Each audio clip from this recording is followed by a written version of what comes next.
पश्चिम बंगाल आसनसोल नगर निगम ward संख्या 16 के कुल्टी लक्ष्मणपुर से पनोड़ी जाने वाली सड़क बुरी तरह क्षतिग्रस्त हो गई है। जगह जगह गड्ढे पड़ चुके हैं। स्थानीय लोगों का आरोप है कि इलाके में कई कारखाने हैं, जिन कारखानों में भारी वाहनों का आवागमन रहता है, जिस कारण सड़क बुरी तरह से क्षतिग्रस्त हो गई है। लोगों ने यह भी कहा, पहले कारखाने द्वारा समय समय पर सड़क मरम्मती का कार्य करवाया जाता था, पर अब कुछ वर्षों से सड़क मरम्मत नहीं हुई है। यही कारण है कि सड़कों में जगह जगह बड़े बड़े गड्ढे पड़ गए हैं। ऐसे में इसे रास्ते में मां दुर्गा की प्रतिमा विसर्जन के लिए ले जाया जाता है, जो एक गंभीर चिंता का विषय है। सड़क की हालात को देखकर स्थानीय लोगों ने सड़क जाम कर इलाके के टूटी फूटी सड़कों को अभिलंब बनवाने की मांग की है। रास्तार जन्य फैक्टरी मालिकरा दीर्घदिन धरे ठीक करछिलो, किन्तु एखन फैक्टरी मालिकरा एमन किछु माने करछे काज जे आमादेरके कोनो हेल्पও करছে না, রাস্তার কাজও করছে না फैक्टरी मालिकरा।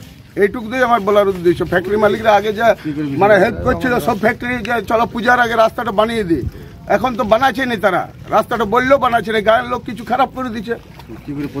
আর প্রতিমা বিসর্জন এইভাবে কি করে আমাদের এইখানে হবে? মানে এই যে অত জল, এত রাস্তা খারাপ, আর ফ্যাক্টরিওয়ালারা দাদাগিরি করে গাড়ি পার করছে আমাদের এই গ্রামের দিক দিয়ে।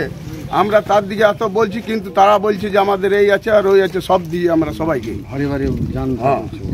এই রাস্তাটা এইখান থেকে মানে যে ট্রাক্টর গ্যারেজ থেকে যে ট্রাক্টর আমাদের লক্ষ্মণপুর গ্রাম থেকে এইটা যে বাঁধের আমাদের দুর্গা মন্দিরে যে দুর্গা বিসর্জন হয়, মানে দুর্গাটা সেই পর্যন্ত রাস্তাটা পুরো খারাপ হয়ে আছে। এখন যাচ্ছে, আর কিছু আমার বলার নাই। রাস্তাটা কতটা খারাপ আছে?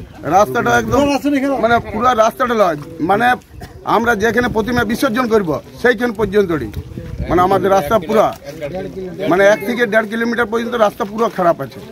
আপনার নাম? আমার নাম নরেশ মন্ডল। আমরা গ্রামের সমস্ত মানুষকে ডেকেছি।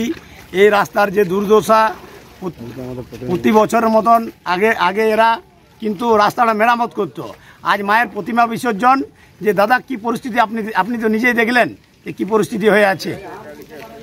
এই রাস্তাটা পুরো একদম গ্রাম মানে একদম ফ্যাক্টরি পর্যন্ত যেখানে মায়ের প্রতিমা বিসর্জন হয় ওইখান পর্যন্ত পুরো রাস্তাটাকে খারাপ করে রেখেছি। ফ্যাক্টরি মালিকরা যখন ইনকাম করছে প্রতি বছর, লাভ লস হতেই পারে ব্যবসাতে, ওটা কোনো বড় কথা নয়, কিন্তু ওদের রাস্তাটা অবশ্যই দেখা উচিত ছিল, কিন্তু তারা কোনো গুরুত্ব দেয় নাই। ভাবছে লক্ষ্মণপুরের মানুষকে কি করে নেবে। আমরা কিন্তু ফ্যাক্টরির বিরুদ্ধে কোনোদিন যাই না আর বলবও নাই, কিন্তু আজ খুব গ্রামবাসী আমরা দুঃখিত যে মায়ের প্রতিমা বিসর্জন হবে, এখনো পর্যন্ত কোনো রাস্তার সমাধান করে নাই কোনো ফ্যাক্টরি মালিক পর্যন্ত। ফ্যাক্টরি মালিকরা যাচ্ছে একদম বালকৃষ্ণ ফ্যাক্টরি, আর আপনার এইদিকে বাঁধের রাস্তা যেখানে মায়ের আমাদের প্রতিমা বিসর্জন করা রাস্তাটা বর্ষার আগে থেকেই খারাপ চলছে। মোটামুটি এইখান থেকে প্রায় 1 কিলোমিটার ধরুন, 1-2 কিলোমিটার পুরো রাস্তাটাই খারাপ আছে। আপনার নাম? আমার নাম গোপীনাথ মন্ডল, আমার বাড়ি লক্ষ্মণপুর। जेपी भारत लाइव, भारत की बात जेपी के साथ। वीडियो को लाइक करें, शेयर करें और चैनल को सब्सक्राइब करें।